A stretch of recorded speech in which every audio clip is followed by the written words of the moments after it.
All right, I believe we are live. Let me just turn this up on my phone. Um, Welcome back, everybody. Sorry about not uploading yesterday or the day before that. But yeah, I had some issues with the video I was planning, and then didn't have. Well, I mean, I had time. I was just bored or lazy or something. So anyway, we're back now. Okay, let's minimize this and minimize this, and let's get to the coding. So. This is where we left off last time, I believe. We had, what are we doing? Right, okay.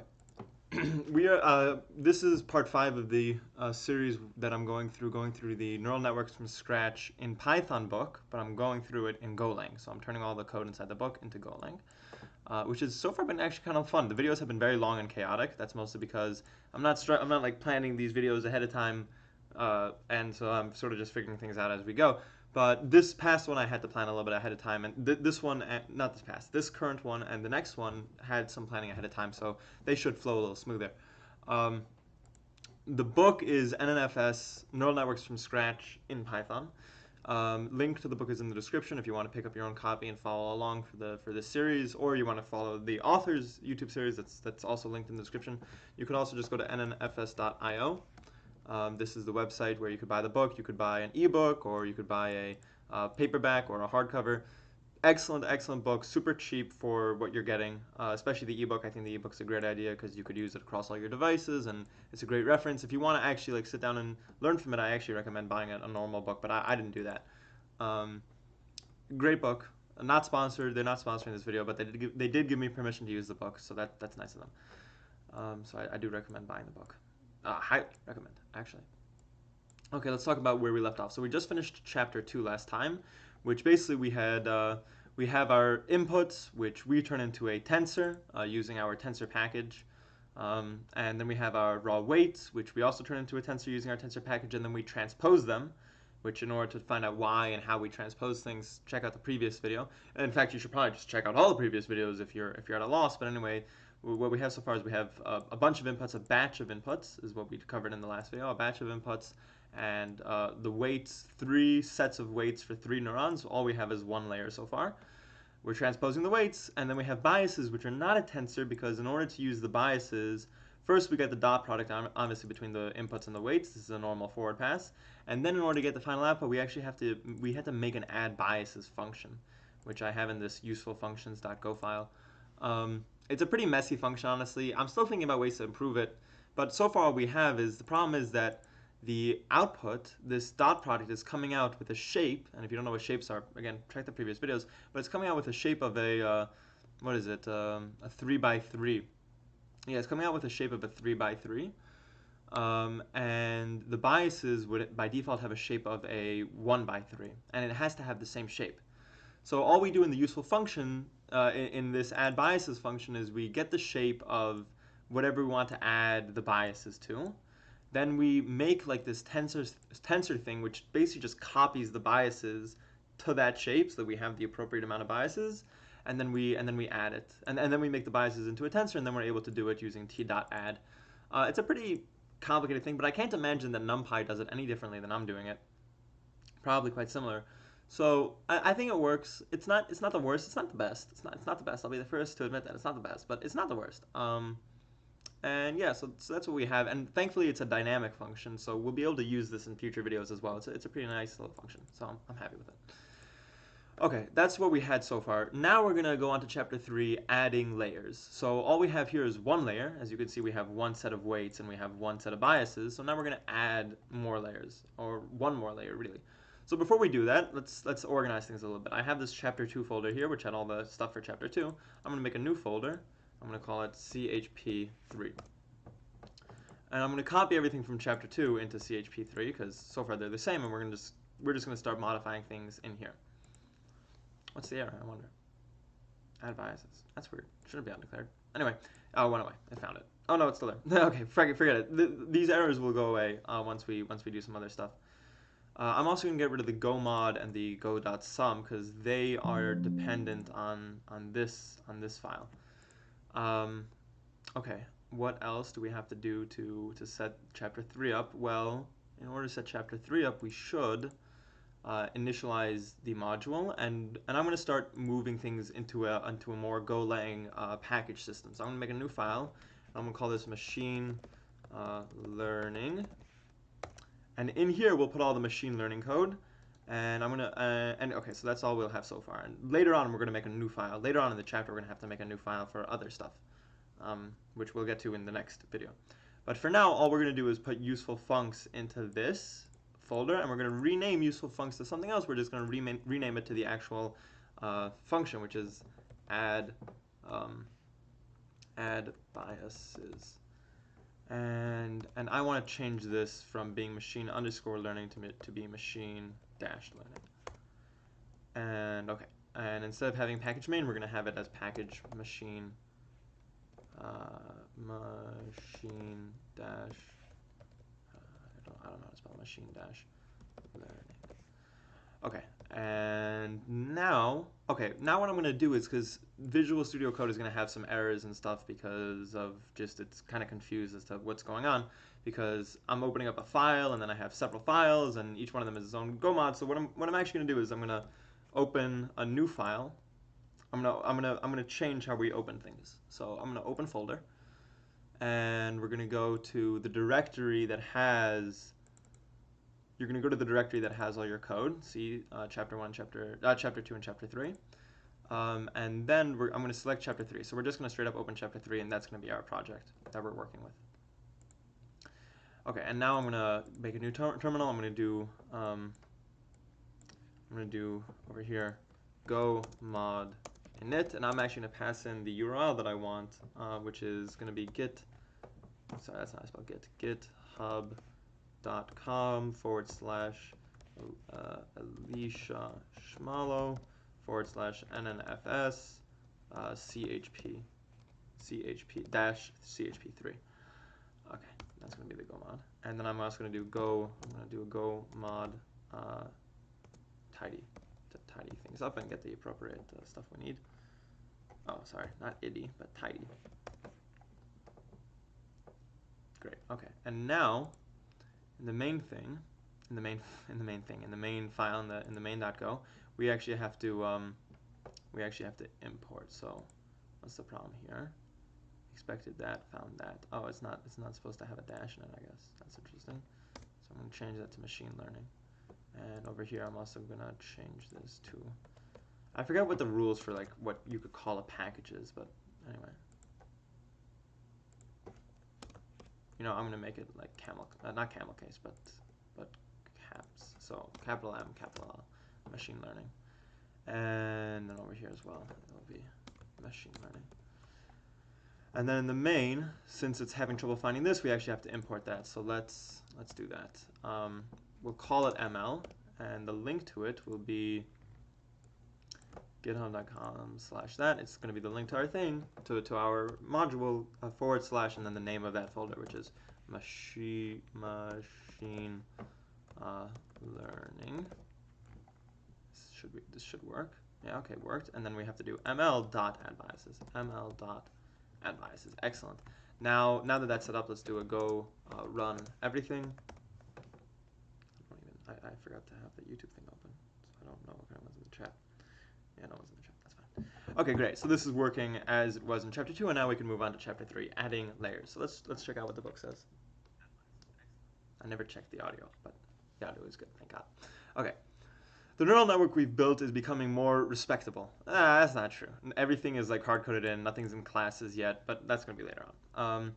But at the moment, we only have one layer. Neural networks become deep when they have 2 or more hidden layers. So now we're going to start making our neural network a deep neural network. So far, all we have is one layer. Why we want to have 2 or more hidden layers will become apparent in a later chapter. Currently, we have no hidden layers. A hidden layer isn't an input or output layer, as the scientists you see data as they are handed to the input layer and the resulting data from the output layers. Layers between these endpoints have values that we don't necessarily deal with, hence the name hidden. So far we don't have any hidden layers actually right now. Right now we have an input layer, which is basically just our inputs. Like this, I guess, would be our input layer, and then we have an output layer. But nothing is going on in between these two. The reason why they're called hidden is because we don't actually see the values that are dealt with between these two. All we see is the output values and the input values. Obviously, the optimizer will go in and tweak the values of the hidden layer as well. Okay.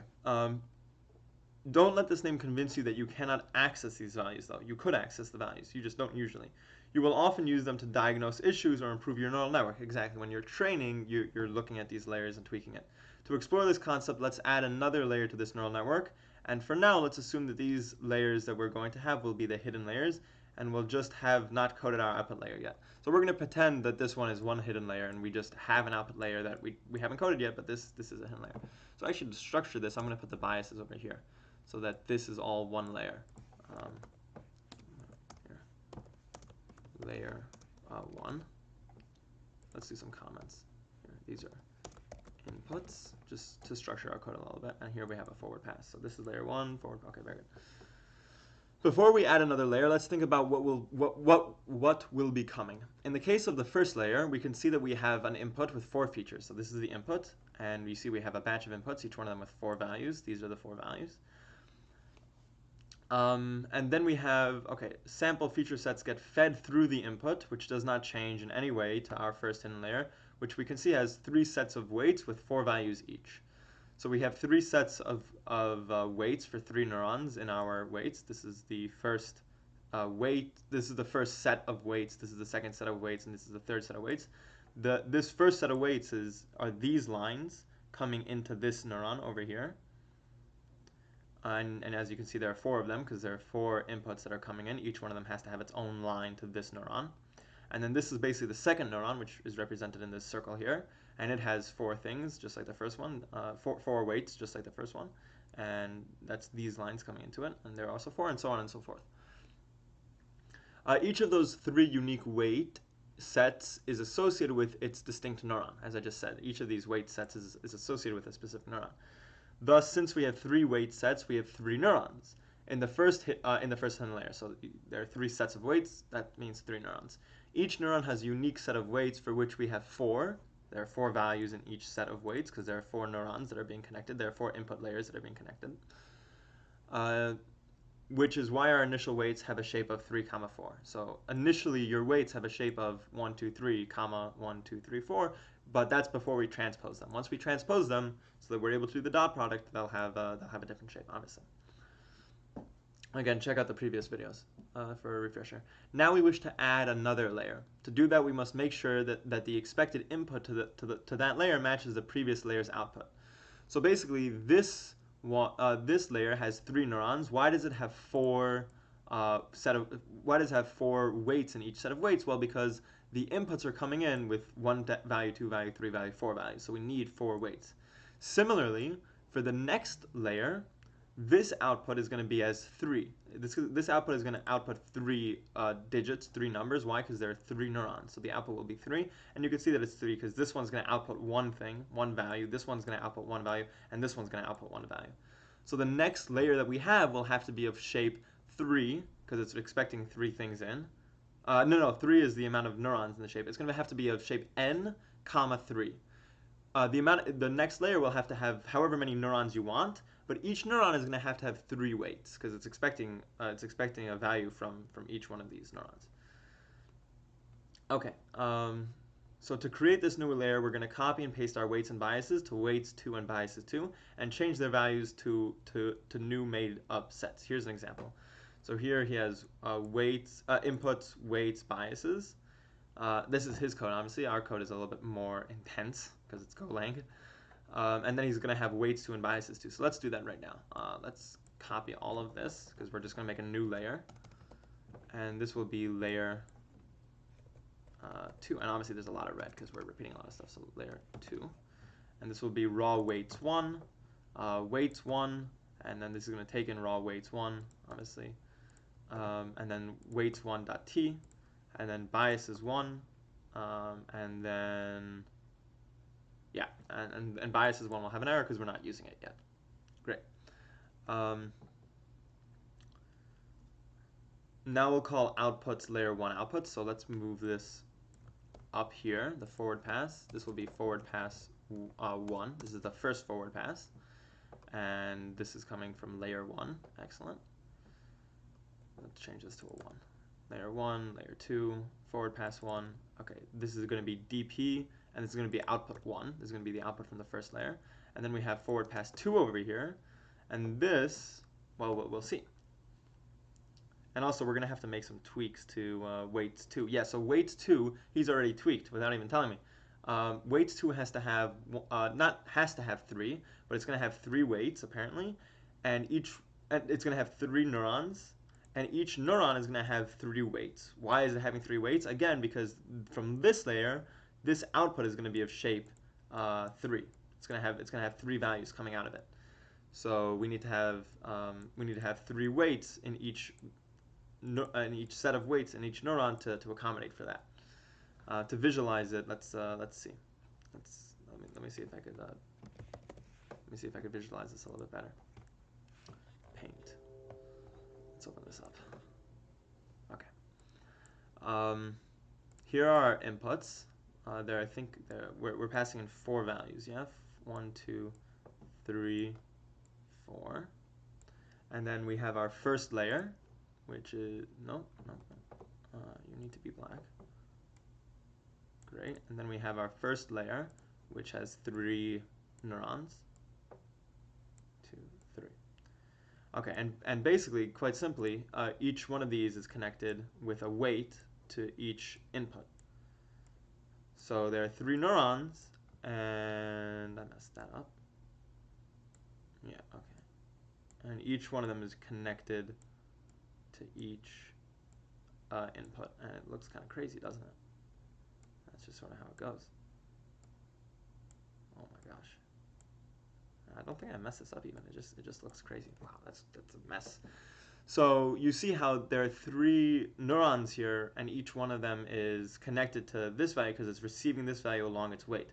Now this layer, layer 1 is going to spit out 3 values. This neuron is going to spit out a value. This neuron is going to spit out a value. This neuron is going to spit out a value.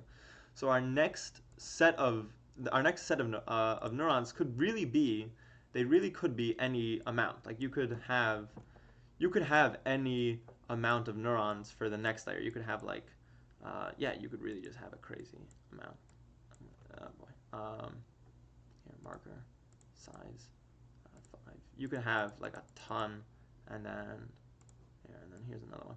But the key thing to note is that each one of them needs to have a weight value for each one of these outputs. So each one of these will have to have 3 weight values, no matter how many of these that we have. So he is going to make 3 of them. For weights 2, there are still going to be 3 neurons, but now each one of them will have 3 weight values because it's receiving from this layer. So let's take a look. Let's program that. I think I'm just going to minimize this. I might want it later. Okay. So for weights 2, yeah. Why did I call all this 1? It shouldn't be raw weights 1. It should be raw weights 2. And this is going to be weights 2, which will be weights 2.t, and this will be raw weights 2, and then biases 2. And then over here, instead of having 4 values, we're going to have 3 values. So let's see what his values are. 0.1, negative 0.14, 0.5. So that's the first set. And now let's have another one over here. Negative 0.5, 0.12, negative 0.33, excellent. And then over here, negative 0.44, 0.73, oh boy, 73, and then negative 0.13, excellent. And then when we turn it into a tensor, we actually have to tell it the appropriate shape now. So the shape now is going to be 3, 3, not 3, 4. Excellent. Okay, and now we will have, okay, so he has his layer 1 outputs, which we did over here. Actually, no, let's make the forward pass. Let's do all the forward passes together. So we declare both our layers, and now let's see, forward pass 1 will be this, the dot product between the inputs and the weights, and then, yeah, and then forward pass 2, again, we have to, yeah, we do have to transpose our weights too, that's important. And yeah, and it will be the same thing, except this time instead of it being inputs, this will be between output 1 and between weights 2. Yeah, right. Between layer 1 outputs, which we called output 1, and then weights 2. Why is this throwing an error? No new variable on left side. DP2. Why is this throwing an error? Yeah, it's declared but not used. Okay. And then we have to say output 2 equals ml.addBias between dp2 and biases 2. And then let's print output 2. And then this is all the code that he has together, which is actually really little. He has very little code, only a few lines, whereas we have quite a bit of lines of code. They're actually not that much different. They're pretty different. Okay, so he's printing out the layer 2 outputs, so let's do the same, and let's hope that we get the same values. Let's just make sure I'm printing out output 2. Okay, go run everything. Okay, so we're not getting the same outputs. That's concerning. That means that we did something wrong. Probably.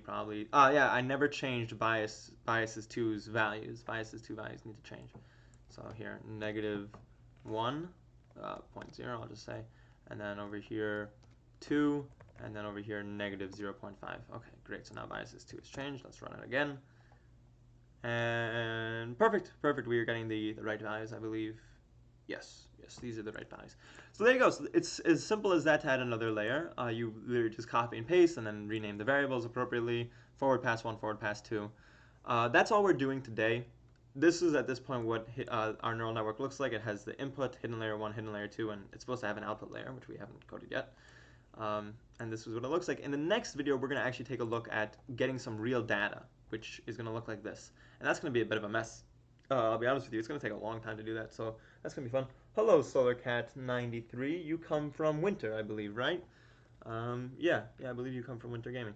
Well, welcome. You know, Winter got married. That's crazy. That was crazy. Winter StarCraft is a channel that I used to, not used to. I still follow him. He makes StarCraft 2 videos. Very entertaining guy. And he just got married, which is crazy, because, yeah, it's awesome. He seems like a very nice guy, very, very funny, very sarcastic kind of guy. And I like his style of videos a lot. Anyway, so I think SolarCat, a subscriber of mine, comes from that channel as well. Okay, anyway, that's the end for today. As I said, in the next one, we'll take a look at some training data. We're going to have to get his data, which comes from his library, the NNFS library, and then we're going to have to turn it into Golang data. I've done it before. I've gone through it before, so I know how to do it, as well as I also already did it, and I saved it to a Google Doc, so in the next video, you could copy and paste it from there. But that's all for the next video. Let's just talk about what we did today. So we started off with inputs and just one layer and a forward pass to that layer. And all we did was add another layer. This is layer 2. All we did was add another layer, calling it raw inputs 2, and then getting the weights, or rather raw weights 2, and then getting the weights, and transposing the weights 2, and then having the second biases, forward passing through the first one. And then as you see, the output from the first one is the input to the second one, using the second weights, adding the second biases, printing the output 2, and then you get the values from hidden layer 2. Super cool stuff. Glad you guys could join, and I'll see you guys in the next one. I'm going to stop the stream. This was just a nice little video just to set up for training data, and this one's going to be a beast.